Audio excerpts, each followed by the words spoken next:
So this corporation may have the money and they may have the power, but we have the people and we have the will.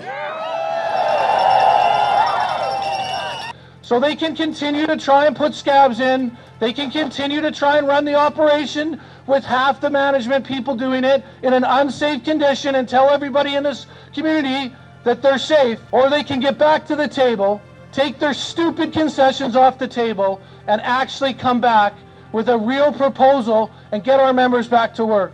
Our members are willing to stay out here as long as it takes. We are in it for the long haul, and we'll stick through the whole process. This is about our pensions, our secured future. We were promised that, openly, verbally promised that, and now they're trying to take it away. We don't want anything more. We want to keep what we have. I'm going to lose $15,000 to $20,000 in the first year if we were to sign the deal that was on the table. On top of that, we're looking at major concessions on pension that amount to hundreds of thousands of dollars in my retirement. 3 years ago, they told me that they weren't going to touch my pension. Here I am, fighting for it again. We've said enough is enough, and we're going to fight for our pension. Now, our members are facing the holiday season on the cold picket lines. That is why today, we are announcing an escalation of our campaign to push back against unnecessary concessions the co-op is insisting of us. We're fed up with the company's greed and disrespect, and we are ready to fight for a fair deal for as long as it takes. If co-op wants to hit refinery workers with a lockout and steal our pensions, then it's time for Canadians to hit co-op where it hurts. Today, we are launching a brand-wide boycott of all things co-op. The refinery turns a profit of $3 million a day. Now, they've locked their workers out.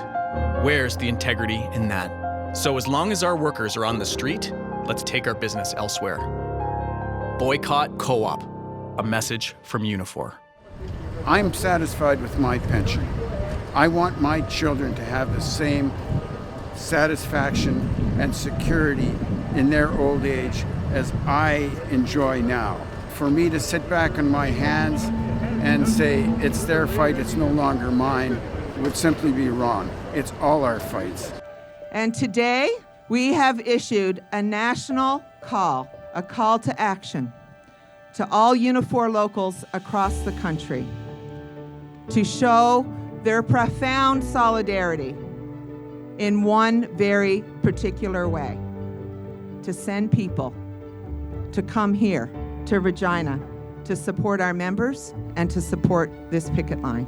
This is a company that is making $3 million a day. There is no chance they will be making $3 million today, nor will they be making $3 million tomorrow or the day after. There's a time where we have to stand up to corporate greed, and this is the time.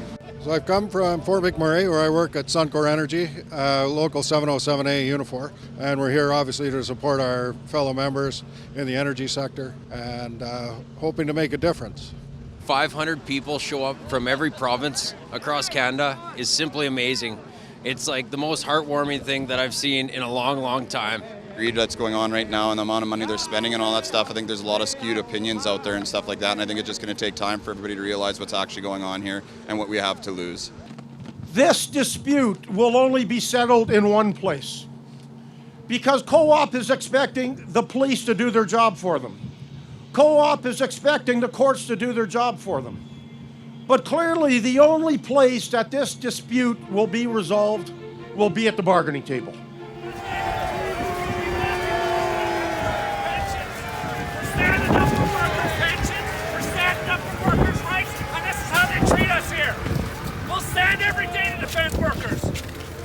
When I saw our national president, Jerry Dyes, get arrested and see the bullying and the tactics of the police force here, I was on the flight the day after. We got on the next plane here to support them because their rights are everybody's rights.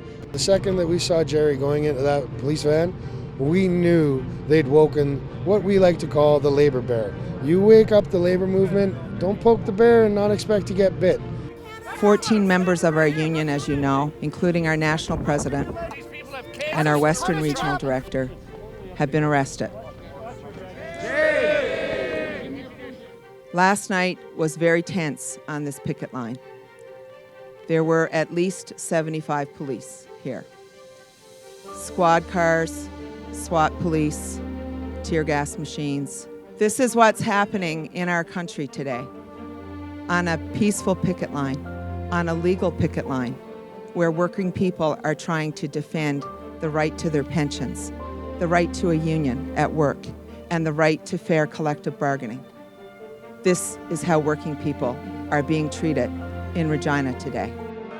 Workers across Regina, across every province in Western Canada, and across the country have descended on Co-op to ensure that any attempt to break our union is going to be met with strong, loud, and a principled response.